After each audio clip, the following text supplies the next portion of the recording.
Bonjour les amis et bienvenue dans une vidéo de présentation du match ce soir entre l'Olympique Lyonnais et le TFC. Un match évidemment extrêmement important, extrêmement tendu.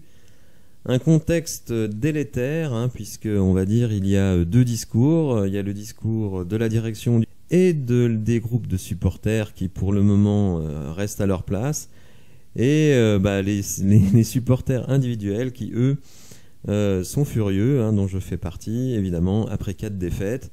Une pitoyable 7e place dont semble se satisfaire d'ailleurs Jean-Michel Aulas, puisque dans un de ses derniers tweets, c'est vrai qu'il tweete beaucoup en ce moment, de toute façon il tweete que quand ça va mal, ou alors pour s'attribuer des mérites qui n'existent pas, mais ça on a l'habitude. Et il a dit, on est 7e, du style, mais il n'y a pas le feu au lac, on est 7e, on a juste 10 points de retard sur la 2e place, qui, je le rappelle, est, avec la première, la seule qui est qualificative directement pour la Ligue des Champions. Donc on reçoit le TFC qui est actuellement 12e, qui est une équipe promue, mais qui, comme je l'ai vu jouer 2 fois, est une équipe de qualité. Vous le savez, qui fait l'actualité parce qu'ils ont fait l'essentiel de leur recrutement grâce aux data. Mais bon, pour le moment, ça marche bien. Ils ont survolé la Ligue 2 l'année dernière, justement en recrutant des joueurs grâce à ces datas, et leur début de saison est tout à fait cohérent, et comme je vous dis, je les ai vus jouer 2 fois et j'ai plutôt été séduit par cette équipe. Donc voilà, bon après l'Olympique Lyonnais ne peut pas se rater. Une 5e défaite consécutive, là on serait vraiment en situation de crise indiscutable. On aura du mal à trouver des excuses quel que soit le scénario du match. Et la bonne nouvelle quand même, c'est le retour dans l'effectif de la plupart des joueurs majeurs absents, hormis Romain Fèvre, si Romain Fèvre est considéré comme un joueur majeur.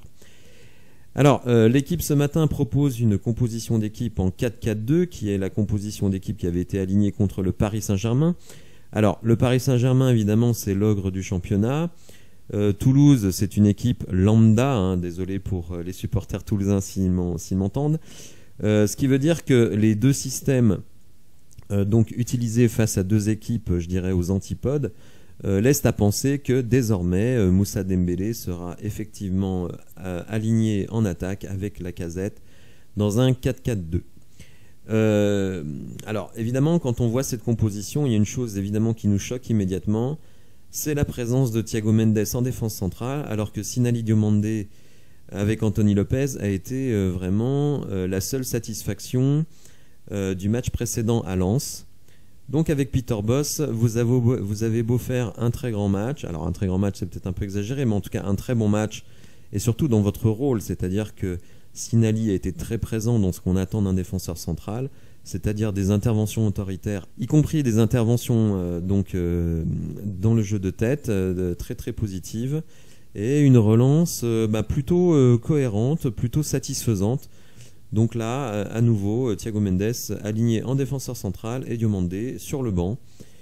Bon, une façon de voir les choses très très agaçante. J'aurais de loin préféré, s'il veut faire jouer Thiago Mendes, ce qui n'est pas forcément une évidence, mais moi j'aurais préféré qu'il remonte au milieu de terrain avec Tolisso, puisque pour le coup, Thiago Mendes est quand même un joueur qui, au moins historiquement, a une vraie qualité de pied, et mettre Diomandé à la place de Le Penant. Alors c'est un peu dur pour Le Penant vu que c'est sans doute le meilleur Lyonnais depuis le début de la saison, mais disons que ça aurait plus de cohérence pour moi de faire monter Thiago Mendes et de mettre Diomandé en défense centrale. Mais bon, la cohérence et Peter Bosz, c'est 2 choses quand même très très éloignées.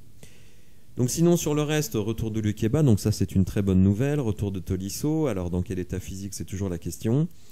Et puis toujours le sempiternel Karl Toko Ekambi du côté gauche, Tété du côté droit, Lacazette alors aligné au même niveau que Moussa Dembélé, mais qui à mon avis va plutôt décrocher, ce qui est une bonne chose parce que quand on voit ce milieu de terrain, on se dit quand même qu'il va falloir un relayeur de plus. Donc je pense que même si c'est un 4-4-2 qui est annoncé, on sera plutôt sur un 4-2-3-1, ce qui n'est, vous le savez si vous suivez ma chaîne, pas pour me déplaire. Alors l'enjeu, il est énorme évidemment pour l'Olympique Lyonnais, parce qu'alors là, une défaite vraiment, là vous êtes dans le caca, mais une victoire, vous le voyez ici au classement, même si vous gagnez, vous serez au maximum 6e, sachant que Rennes reçoit Nantes, donc vous voyez où est Nantes. Je dirais que la victoire c'est juste pour assurer un statu quo, sachant que derrière on a un calendrier extrêmement difficile. La victoire ce soir ne nous donne pas du tout d'élan, mais une défaite nous enfonce encore plus.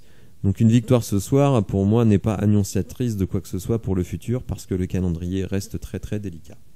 Et ça resterait malgré tout une seule victoire dans les 5 derniers matchs, donc pas de quoi s'enflammer. Ce qui est fou quand même, c'est qu'on est obligé d'appeler à la mobilisation générale en recevant Toulouse, un promu, ce qui démontre quand même l'état dans lequel est notre équipe. Alors évidemment, celui qui a beaucoup à perdre, c'est Peter Bosz, puisqu'effectivement, s'il n'y a pas victoire ce soir, même un match nul, je pense, ne sauvera pas sa tête. Malgré la vente, malgré l'ultimatum pour la trêve de la Coupe du Monde, je ne vois pas comment il pourrait survivre à une non-victoire ce soir. En tout cas, si c'était le cas, je pense que là, les supporters, même les plus endurcis, ardents défenseurs de Peter Bosz, je pense, même eux le lâcheraient, parce que ce serait vraiment inacceptable.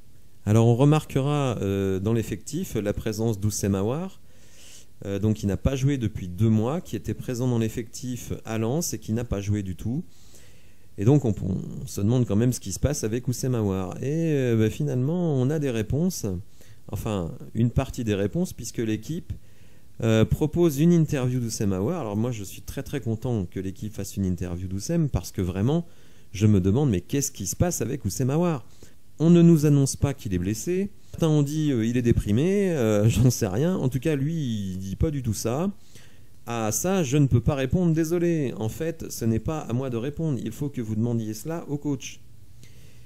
Alors, un petit peu plus loin, il le dit clairement.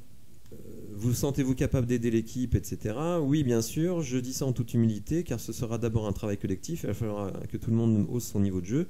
Mais moi, je suis prêt mentalement et physiquement, je suis à 100%. Donc en gros, il nous dit, mais attendez, moi je suis pas blessé, je suis tout à fait prêt à jouer, c'est le coach qui a pris cette décision. Oussem se pose un petit peu en victime. Alors en victime, il en fait pas trop dans le, je dirais dans le pathos, mais il dit quand même, si je suis resté à Lyon, c'est pas de ma faute. Moi j'ai accepté 3 offres de clubs, donc il y avait le Betis, il y avait Benfica. Visiblement, il avait accepté les conditions salariales, mais c'est tout simplement l'Olympique Lyonnais qui a refusé. Alors je pense que si Oussem dit ça, c'est que ça doit être vrai, parce que sinon il y aurait un démenti très rapide de la part de l'OL, et après c'est parole contre parole, enfin vous connaissez la chanson. D'ailleurs, il est plutôt franc, puisqu'il dit je vais être honnête, dans la vie j'accepte ce qui arrive et je suis lucide. Il dit bien, il y a 2 ans, je sortais du Final 8 de Ligue des Champions, on avait sorti la Juve et Manchester City, j'avais fait de très gros matchs, c'était une autre vitrine, ma cote était bien plus élevée, donc il reconnaît lui-même que sa cote a nettement baissé et qu'il sait qu'il ne peut plus aspirer aux top clubs européens, mais des clubs plus intermédiaires, même si je trouve qu'effectivement Benfica, Betis, alors surtout Benfica, ça aurait été une très bonne opportunité pour lui. Donc là, en gros, Oussem nous dit, si je joue pas, c'est une décision du coach. Moi, je suis prêt à jouer à 100%. Et si je ne suis pas parti, c'est parce que le club n'a pas accepté les offres qui ont été faites. Moi, j'ai dit oui. En gros, il dit, je ne souhaitais pas forcément partir libre. D'ailleurs, il n'exclut pas dans l'interview de prolonger. Évidemment, est-ce que c'est vrai? Ça, je ne sais pas. Mais en tout cas, ça correspond au narratif qu'on entend de sa part, mais aussi que j'ai entendu dans d'autres médias, qui s'étonnait que l'OL ait refusé certaines offres pour Oussem Aouar. Donc voilà. Peut-être que c'est dans la fameuse ADN OL, essayer de le retenir quelques temps supplémentaires. Voilà, alors évidemment, ce soir, ça va être très très chaud. On espère une victoire, mais évidemment, avec ce qui nous arrive depuis quelques semaines, eh bien même contre Toulouse, on a les jetons, alors qu'on ne devrait pas. Quand on voit l'équipe potentiellement alignée, il n'y a franchement pas de quoi avoir peur. Mais évidemment, tout le monde est dans le doute, le coach, les joueurs, l'environnement, les supporters, mais la direction, qui évidemment en façade affiche sa confiance, mais je pense que dans le privé, ça doit quand même pas mal gamberger. Voilà, j'espère que vous avez apprécié la vidéo. Si c'est le cas, n'hésitez pas à la liker, à vous abonner, c'est très très important. Un petit clic et vous êtes débarrassé. Et je vous dis à bientôt, et notamment demain avec un débrief à froid du match. Voilà, merci, au revoir.